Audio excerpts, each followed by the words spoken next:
Primeiro eu gostaria de esclarecer as minhas palavras, que foram amplamente mal interpretadas na última coletiva que eu fiz. Em nenhum momento, a minha intenção foi minimizar o caso de racismo, ou ao ato racista, nem de desrespeitar a vítima nesse caso.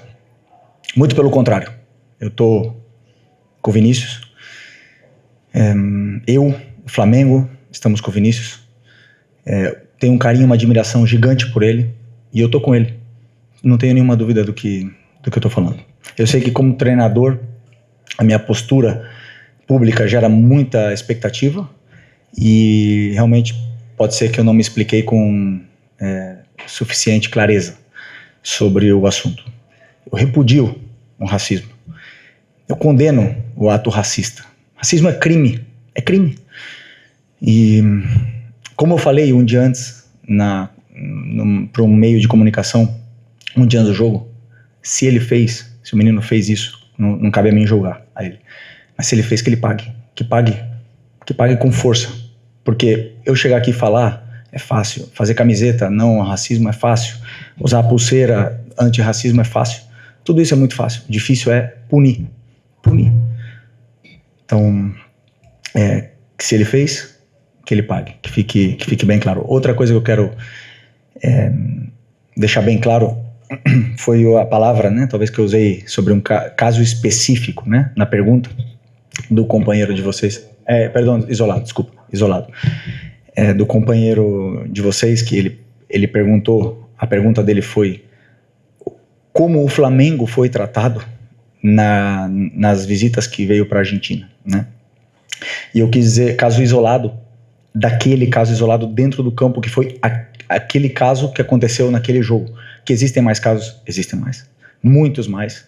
Na Argentina, no Paraguai, na Espanha, na Inglaterra, no Brasil, existem muitos casos de racismo no Brasil, e eu amo meu país. Existem casos de racismo, de homofobia, de machismo, de corrupção, e todos esses problemas não quer dizer que eu não tenha que amar meu país e que eu não possa gostar da Argentina. Eu gosto, amo o Brasil, e que fique bem claro que talvez eu quis me expressar de um caso específico, a palavra, ou talvez, e com isso, porque estou triste e decepcionado com tudo que aconteceu, porque não foi fácil para mim chegar depois de perder o jogo e ir meu time com a minha responsabilidade de jogar do jeito que jogou e perder.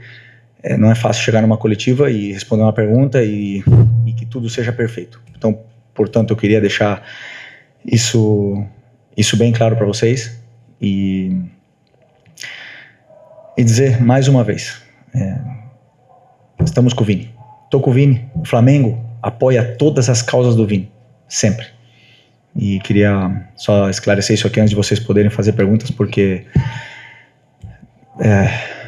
fiquei bem triste com toda a repercussão que aconteceu. E vocês me conhecem. Vocês, o pessoal que está aqui, me conhecem bem. Mas tudo bem. Eu espero que isso tenha esclarecido o meu pensamento sobre esse caso e bola para frente. Vamos lá.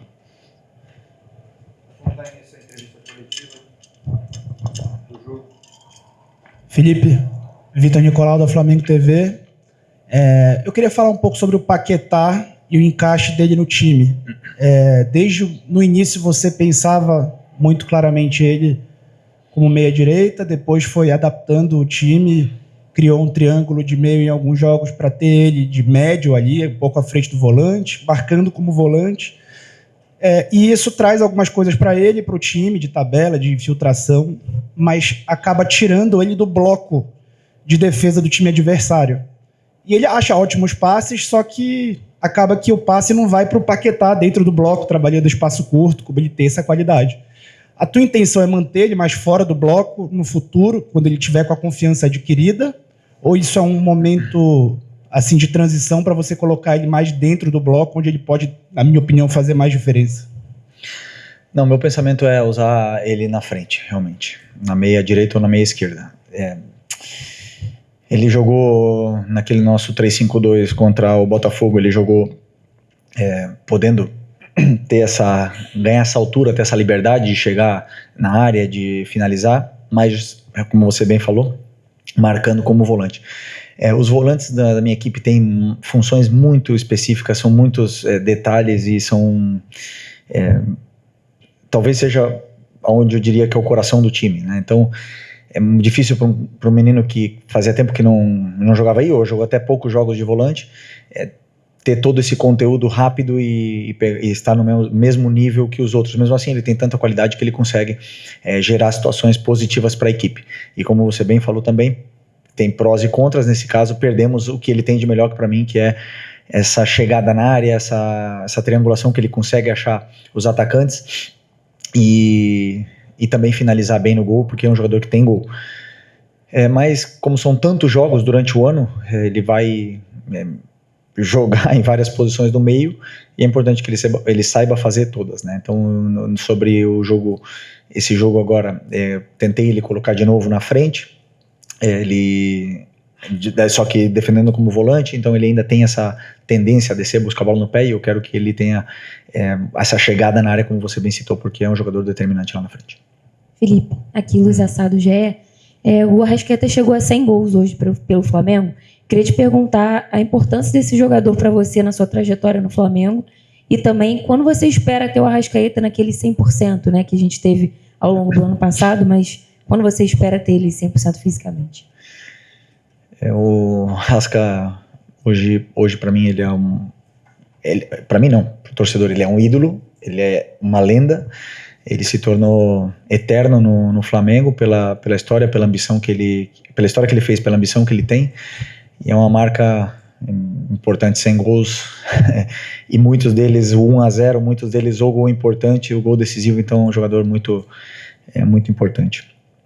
Sobre a forma dele, 100%, eu acredito que vai estar quando a equipe tiver 100%. E essa é a minha responsabilidade. Quando a equipe não está 100%, é o treinador que tem que fazer ela ficar. A partir do momento que a equipe começar a melhorar, o Arrasca também vai evoluir junto com a equipe. Felipe, Roque, coluna do Fla. Você acabou de falar sobre responsabilidade, era justamente isso que eu ia te perguntar. No primeiro tempo, o Flamengo foi muito abaixo, assim como algumas outras partidas, a própria do Lanús. Você fala muito sobre a sua responsabilidade em fazer esse time jogar. Até que ponto vai a sua responsabilidade em fazer esse time jogar, e até que ponto tem a responsabilidade dos jogadores dentro de campo, né, em executar a sua solicitação? Eu queria entender como é que funciona essas responsabilidades divididas dentro do grupo. Difícil dar uma porcentagem. Mas quando você vê o Flamengo não performando com o elenco que tem, é responsabilidade do treinador. Seja Felipe, seja outro, seja quem for que passe nessa cadeira aqui, a responsabilidade é do treinador de fazer esse time jogar. E não tenho nenhuma dúvida que não tem ninguém mais do que eu quebrando a cabeça para fazer voltar esse time, fazer esse time voltar a performar daquele nível que estava no auge do ano passado. Eu sei o caminho, sei o que fazer, mas tudo é um processo, e eu vejo muito mais hoje uma parte talvez mental mesmo, de confiança, de ansiedade, de jogadores acelerados, ou mesmo, por exemplo, bolas que dá para jogar ou arriscando um pouco menos para não errar, e isso faz com que o time não tenha bola, e todas as peças elas vão caindo e faz com que o time piore a performance. Isso, sem dúvida, acontece durante esse processo de perda de confiança, porque realmente a cobrança é muito grande. Foi muito grande para um grupo que está acostumado a ganhar, um grupo que ganhou tudo e não estava acostumado a ter esses momentos de, entre aspas, crise. Claro que os jogadores sentem, né? Mas é minha responsabilidade fazer com que eles voltem a performar no nível deles e que eles recuperem a confiança. Esse é o meu trabalho. Felipe, tudo bem? Boa noite. Gabriel Orfan, canal Paparazzo Rubro Negro. Felipe, quero te perguntar sobre o jogo de quinta-feira, agora contra o Lanús, né? O Flamengo saiu atrás no placar no jogo de ida e, como você bem falou, jogando bem abaixo. Eu quero saber o que te preocupa mais para esse jogo de quinta-feira? Esse placar, que querendo ou não, já começa 1-0 no time argentino, que é famoso quando tem a vantagem pela retranca, pela cera, enfim, por tudo que envolve os clubes geralmente, ou a forma em que seu time jogou no jogo de ida, jogando bem abaixo, como você falou, contra uma equipe que não é uma equipe boba, é o campeão da Sul-Americana. Quero saber o que te preocupa mais, esse placar que você precisa reverter ou a forma em que seu time entrou na última quinta-feira? Obrigado. que, como você bem falou, é um campeão da Sul-Americana, um time que eliminou várias equipes brasileiras, até mesmo na final ganhou de uma equipe brasileira, não é uma equipe fácil de jogar, e que lembra muito, o jogo foi muito parecido contra o jogo do Estudiantes, né, na casa do Estudiantes no ano passado.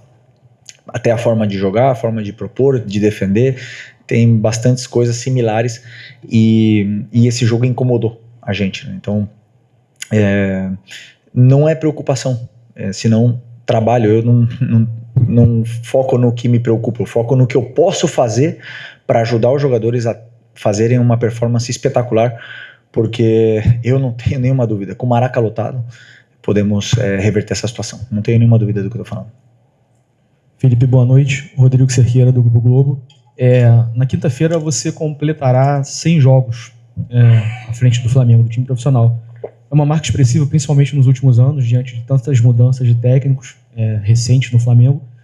E também pode igualar treinadores históricos, como Carlinhos, em número de títulos, já próximo também de uma final do Campeonato Carioca.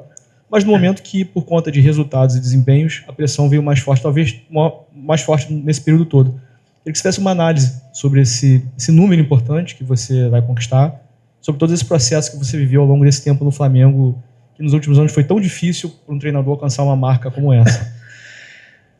Pois 100 jogos. Eu me sinto privilegiado, sinceramente. Eu lido muito bem com a pressão e com as críticas. Sempre lidei, toda a minha carreira, esportivas, né?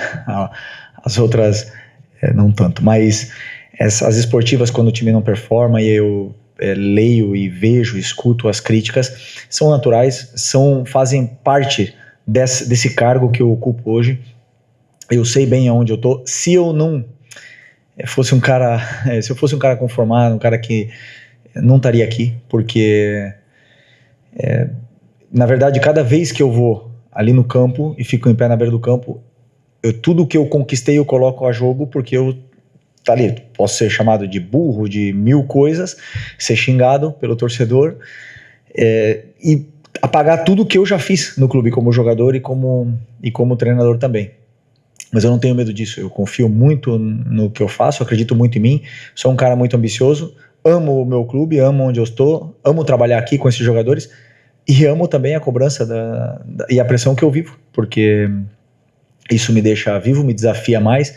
E pode ter certeza, nunca trabalhei tanto, nunca me esforcei tanto como nesses momentos agora que estamos passando por essa fase difícil. Porque eu quero muito reverter essa situação, quero que o time possa voltar a performar e que a torcida cante o campeão voltou, para a gente poder ter essa comunhão com o torcedor de novo, que nesse momento não está. Felipe, boa noite aqui, Sidão Marinho da Litoral News. Você falou um pouco sobre a pressão em cima do treinador nessa última resposta, e antes você tinha falado um pouco do lado mental dos jogadores. Queria te perguntar como você está vendo essa pressão nos jogadores, né? Na semana passada teve uma fala do Lino, falando que a pressão às vezes é um pouco exagerada, excessiva, né? Pelo momento que o Flamengo está vivendo. Você sempre fala que no Flamengo a pressão é sempre maior. Queria saber como você está vendo essa pressão em certos jogadores, porque tem alguns que a gente já sabe, lidam muito bem, mas outros talvez não. E de que maneira você pode trabalhar com eles para passar por essa pressão, já que você também já passou por isso como jogador? Você acha que a questão da pressão atrapalha o futebol de alguns jogadores do Flamengo? Bom, vamos lá, boa questão. A pressão no Flamengo eu nunca vi em outro lugar, nunca vi em lugar nenhum. Talvez no Real Madrid tem essa pressão que tem aqui, nível mundial, alguns outros clubes aí no mundo. A pressão local é uma coisa incrível, mas assim, todo mundo que vem pra cá já sabe que é assim, todo mundo que vem pra cá já sabe o desafio que é, mas eu sinceramente, me fez refletir muito tudo isso. Eu acho que o problema, entre aspas, não é excesso de crítica, é o excesso de elogio quando as coisas vão bem, que te colocam em tal patamar que tu não tá preparado pra caída quando você cai. Isso aconteceu comigo no primeiro ano aqui, quando eu tive uma lesão do joelho e o meu final de 2019 foi ruim, e quando eu lia tudo que eu tava lendo, eu falei, caraca, esqueci como se joga futebol, não sei mais, e reverti a situação rápido depois, consegui dar a volta por cima, mas eu passei por um momento bem complicado. Todo jogador tem um processo tem jogadores que conseguem reverter rápido, tem jogadores que não se abalam, tem jogadores que vão se abalar e não vão conseguir sair, e aí tá da cabeça de cada um de ser forte, de pedir ajuda, de conversar, de se abrir para poder superar essa adversidade. Mas eu penso firmemente, sinceramente, a pressão é um privilégio. A pressão que nós vivemos aqui é um privilégio, porque se não tivesse essa pressão é porque aí é que ninguém acredita na gente. E aí o Flamengo não ia brigar por nada. Mas como brigamos, temos elenco para brigar por tudo, o clube exige que nós sejamos campeões, então a pressão é grande. Já quem vem para cá tem que saber isso. Felipe, aqui Rodrigo Ramos, RN, Time Web Sport. No primeiro tempo ali, quando acaba o primeiro tempo, a torcida cobra dos jogadores, né? Até xinga ali, time sem vergonha. E no segundo tempo a gente vê uma mudança, né, de patamar assim, absurda. Porque o primeiro tempo o Flamengo estava jogando um pouco mais cadenciado, não estava conseguindo entrar na defesa do Madureira. E eu percebi ali que o Arrascaeta fez o seu 100º gol pelo Flamengo, nem comemorou, pegou a bola e foi para o meio campo para poder tentar fazer mais gols ali. Eu parecia estar incomodado, né, com essa cobrança. Eu acho que o Arrascaeta é um líder e isso fez com que ele se tornasse mais líder desse grupo, né? Ele, incomodado, não quis saber do seu 100º gol. Queria saber o que você mudou taticamente do segundo tempo para que o Flamengo conseguisse quebrar essa defesa do Madureira e conseguisse esses gols aí. Poderia ter sido até mais ali aquele gol do Samuel Lino, né?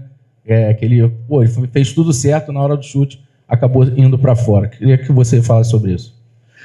Bom, sobre as vaias no intervalo, totalmente a gente entende. Nesse momento que nós vivemos, claro que os jogadores precisam de carinho, eu não posso pedir isso, eles têm que demonstrar no campo a vontade total para que o torcedor consiga sentir essa conexão, essa comunhão com eles para poder devolver o carinho e torcer pela equipe, mas eles precisam muito de carinho. Nesse momento a gente está,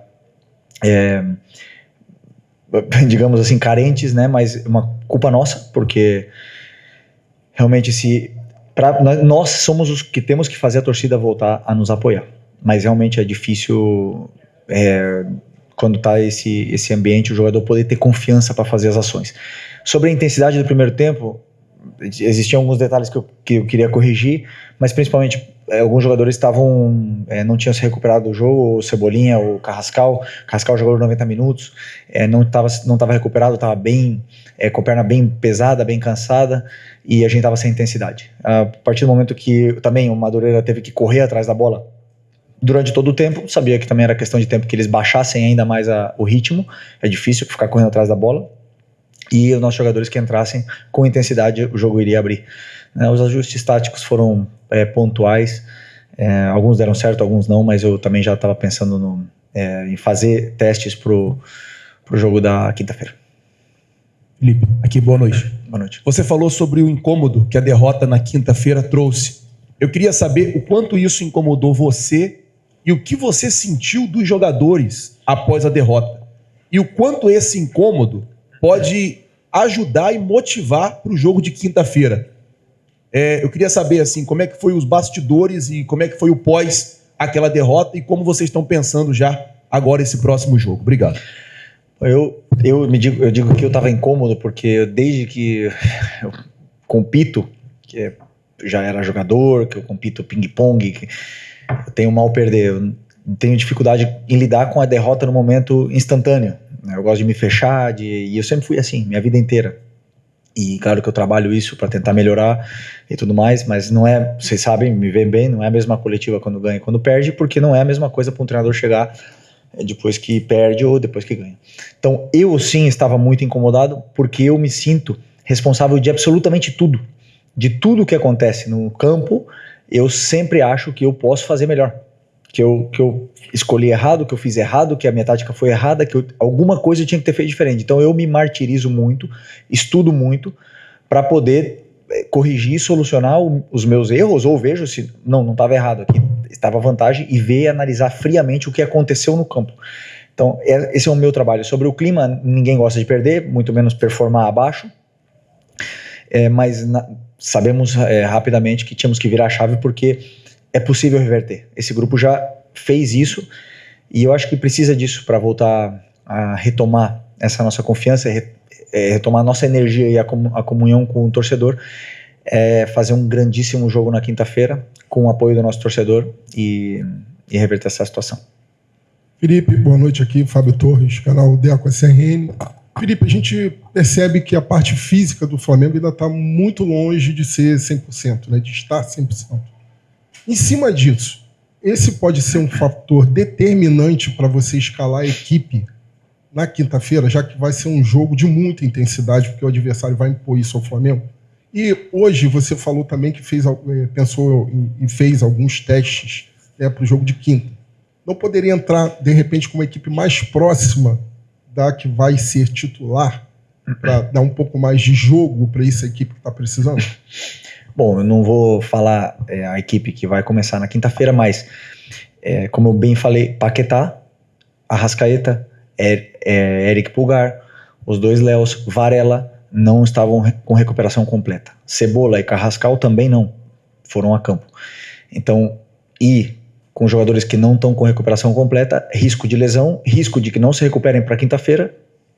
E aí, claro, optei por dar alguns minutos a esses jogadores, os que tinham menos risco, por exemplo, como o Arrascaeta, mas o Eric, por exemplo, estava praticamente sem condição pelo desgaste que foi para ele, os números que ele fez, segundo a preparação física, na Argentina. Então, sobre repetir o time que vai começar, era meu desejo, é claro, poder dar sequência para a equipe, mas tal e como foi esse começo de temporada, eu preciso fazer com que eles cheguem quinta-feira o mais frescos, o mais em forma possível para poder aguentar os 90 minutos e performar da forma que eu espero. Felipe, boa noite. A vitória de hoje, ela serviu também para interromper uma incômoda sequência de jogos com gols sofridos. O Flamengo havia sofrido um número elevado de gols comparado, por exemplo, com a média do ano passado, e você sempre falou que o sistema defensivo não são apenas os defensores, é o time inteiro. Você também costuma dizer que o campo fala. O que o campo tem dito a você no sentido de jogadores que talvez estejam pedindo passagem na equipe titular e já merecendo, inclusive, uma vaga na equipe considerada ideal para você? Foi bom esse dado de não ter tomado gol. Eu odeio tomar gol. Os jogadores sabem o quanto eu insisto para que a gente tenha uma fase defensiva perfeita, o quanto eu peço esforço para os atacantes correrem para facilitar o trabalho da defesa, o quanto eu peço de detalhe tático, de detalhe micro mesmo na nossa fase defensiva, para fecharem os espaços e tamparem as linhas de passe para que a bola não chegue limpa para os atacantes adversários. E uma sequência de gols sofridos nos últimos jogos me incomoda bastante. Mas eu não olho só os gols sofridos, eu olho as chances, às vezes que eles chegaram na nossa área, no nosso gol, e como foram as chances, para poder corrigir, né? Então hoje, mesmo que a gente não tomou gol, existiram algumas vezes que eles chegaram também na nossa área. Esses detalhes eu quero corrigir, eu preciso corrigir. A gente precisa evoluir nesse quesito, porque às vezes estão entrando muito passes por dentro que facilita muito os atacantes do adversário. Muitas vezes hoje os atacantes do Madureira receberam essa bola em condições favoráveis. Então eu preciso corrigir isso, eu me esforço muito. E sobre a concorrência, eu sempre coloco os jogadores que eu acho que são os melhores para vencer o jogo. Independente do nome, da idade ou do quanto ganho, eu sempre quero e escolho os que eu acredito que são os melhores para poder ganhar. Oi, Felipe aqui, tudo bem? David Sharp, do Antenados na Jogada. Felipe, eu vendo o primeiro jogo seu, acho que foi o primeiro, contra o Corinthians aqui em 2014, na Copa do Brasil, aquela vitória de 1-0, e vendo o jogo de hoje, eu vejo um time muito parecido jogando, a forma de se comportar em campo, taticamente. E isso leva muita gente a falar, o Felipe é monotático. Tem muito essa expressão usada sobre você. Isso pode, teoricamente, facilitar para os adversários que vão mapear, já sabem como marcar e tudo mais. Queria que você dissesse, você que fala que sim, varia sistemas táticos, varia a forma do time jogar. O que você pode dizer para quem pensa dessa forma? As variações que você faz são suficientes para o elenco que o Flamengo consegue proporcionar pela qualidade, pela quantidade de jogadores de qualidade que tem? Bom, eu respondi essa pergunta no outro dia para um companheiro, mas não tenho problema nenhum em repetir. Se você olha o Paris Saint-Germain jogar, joga igual. O ano inteiro, desde o ano passado. Bayern de Munique jogar, mesma forma o ano inteiro, porque o elenco está desenhado de uma forma, eu não digo que jogam igual, da mesma forma, exatamente igual, eu falo que joga com a mesma estrutura de jogo quase sempre. Se você olha o Paris Saint-Germain, até isso meio que eu não consigo. Desculpa. Desculpa. Essa música aí podia... Acabou? Era tudo? Não entendi, não entendi. Bom, a maioria dos grandes clubes da Europa, se você olhar, eles jogam praticamente... O Bayern de Munique joga exatamente igual jogava quando nós jogamos contra eles no Mundial de Clubes. Nós treinadores, fazemos ajustes táticos em função das nossas peças e, repito, tenho 5 volantes no elenco. Se contar o Paquetá, 6. Eu tenho um ponta direita, que é o Luiz Araújo, de ofício, né, o Plata que pode jogar aí, 2 pontas esquerdas, tenho um atacante, ou 3 contando com o Bruno, um atacante. Eu tenho que montar a estrutura da equipe segundo as peças que eu tenho. 2 laterais direitos, 2 laterais esquerdos. Se eu tivesse 6 zagueiros, eu talvez, né, optaria a falar, poxa, jogar com 3 zagueiros. Ou, por exemplo, se eu tivesse um perfil Busquets, mas tivesse os outros interiores ali, estilo Paquetá, eu jogaria no 4-3-3 com falta o ponta direita. Então eu adapto a equipe sempre para tentar tirar o melhor dos meus jogadores com a estrutura que eu dou para a equipe. Dito isso, se você olha, nós jogamos num 4-2-3-1. Ok, partimos desse 4-2-3-1. Dentro desse sistema, dentro da própria equipe, nós nos transformamos, como hoje, em 3-5-2, em vários momentos do jogo, em 3-4-3, com o lateral baixo. Nos transformamos, os jogadores trocam de posições. Não trocam de posições aleatoriamente, trocam de posições porque a gente estuda e passa para eles o que a gente acha que pode causar confusão e confundir o adversário. Tem que explicar isso, mas é isso.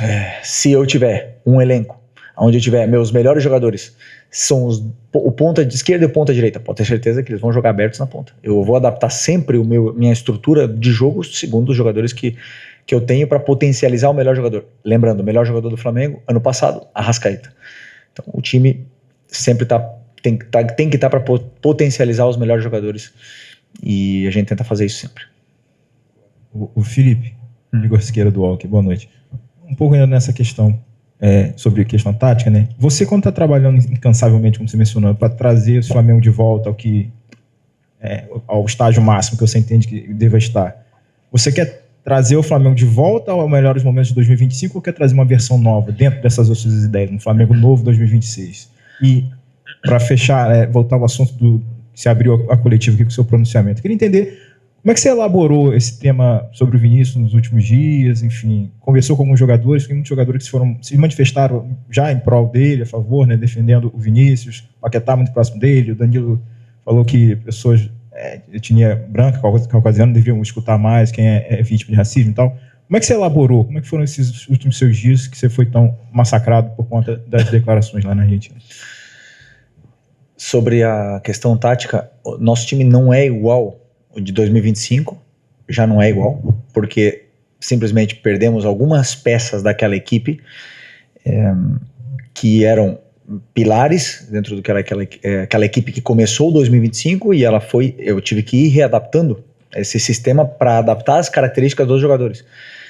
Se você vê as características dos jogadores que estavam e agora, então com a chegada do Paquetá também eu tenho que adaptar equipes para tentar tirar a melhor versão desses 2 jogadores que estão ali. Então esse é o meu quebra-cabeça, sempre tentar fazer com que os jogadores joguem na sua posição, que eles cumpram a função que eu peço para eles e que eles se sintam confortáveis e confiantes dentro do campo, mas principalmente que saibam o que tem que fazer e que cada companheiro vai fazer. Mas o futebol é se reinventar a cada dia.